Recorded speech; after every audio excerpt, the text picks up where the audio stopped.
قابل احترام معزز سامعین اور میری دینی و اسلامی ماں اور بہنوں، السلام علیکم ورحمۃ اللہ وبرکاتہ۔ پچھلے مذاکرے میں یہ بات آ چکی ہے کہ شمر کے حکم سے کچھ بدنصیب حضرت حسین رضی اللہ تعالی عنہ پر ایک بار کی حملہ کر دیا، یہاں تک کہ آپ کو شہید ہی کر دیا۔ انا للہ و انا الیہ راجعون۔ اور حضرت حسین رضی اللہ تعالی عنہ کا سر مبارک جسم سے کاٹ کر الگ کر دیا۔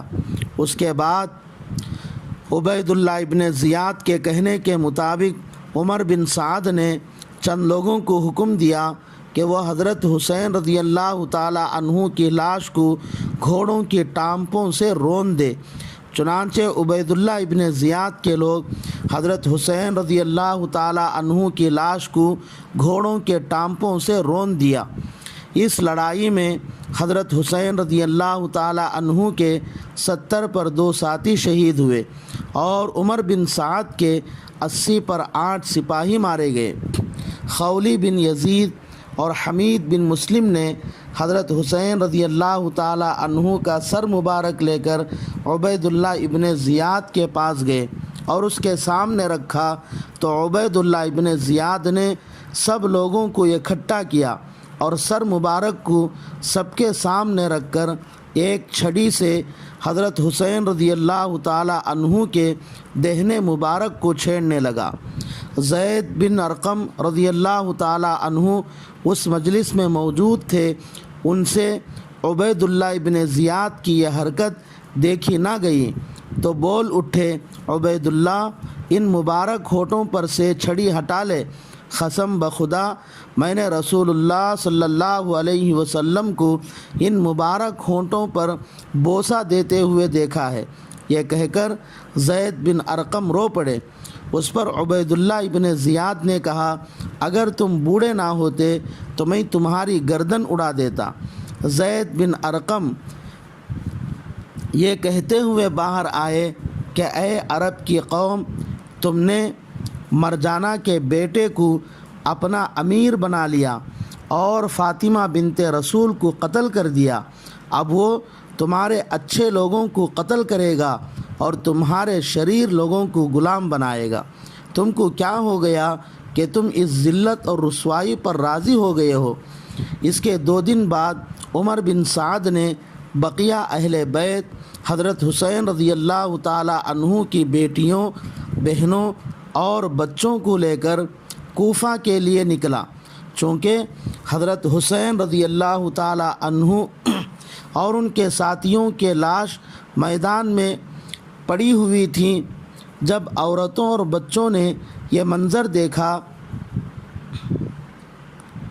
تو کوہرام مچ گیا۔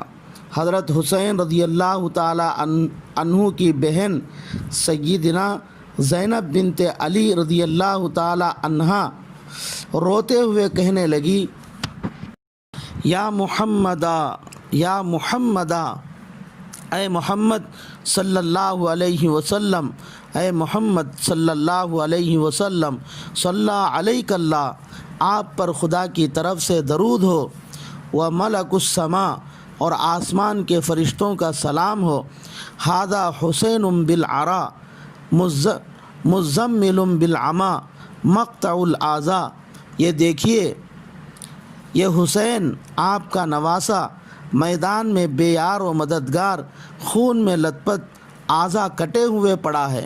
یا محمدہ و بناتک سبایا، اے میرے محمد صلی اللہ علیہ وسلم، دیکھیے آپ کی بیٹیوں کو قیدی بنایا جا رہا ہے، وذریتک مقتلا، اور آپ کی اولاد قتل کی جا چکی ہے، تصفیٰ علیہ الصبا، ان پر ہوائیں مٹی اڑا رہی ہیں۔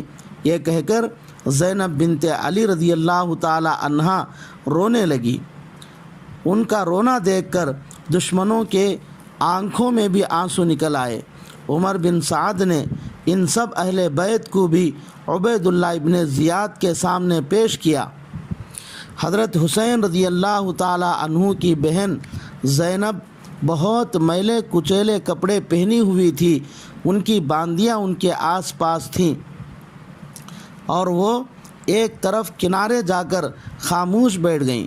عبیداللہ ابن زیاد نے جب ان کو دیکھا تو پوچھنے لگا کہ یہ علیحدہ بیٹھنے والی خاتون کون ہے؟ زینب نے کوئی جواب نہیں دیا۔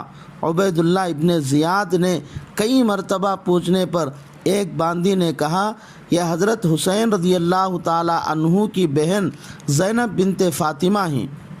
عبیداللہ ابن زیاد نے کہنے لگا، اللہ کا شکر ہے، اس نے تمہارے مردوں کو قتل کر کے تم کو ذلیل اور رسوا کیا اور تمہاری بات کو جھوٹ ثابت کیا۔ عبیداللہ ابن زیاد کی یہ باتیں سن کر زینب گرج پڑیں اور کہنے لگیں، شکر ہے اللہ کا جس نے ہم کو حضرت محمد صلی اللہ علیہ وسلم کے خاندان میں پیدا فرما کر عزت بخشا۔ قرآن میں ہم کو پاک کرنے کا وعدہ کیا گیا۔ رسوا اور ذلیل ہم نہیں ہوئے، بلکہ حقیقت میں ذلت اور رسوائی اس آدمی کے لیے ہے جس نے اللہ اور اس کے رسول کی نافرمانی کی ہے۔ عبیداللہ ابن زیاد کو غصہ آیا اور کہنے لگا، اللہ نے تمہارے سرکش کو ہلاک کر کے مجھے تمہارے غیظ سے شفا عطا کیا ہے۔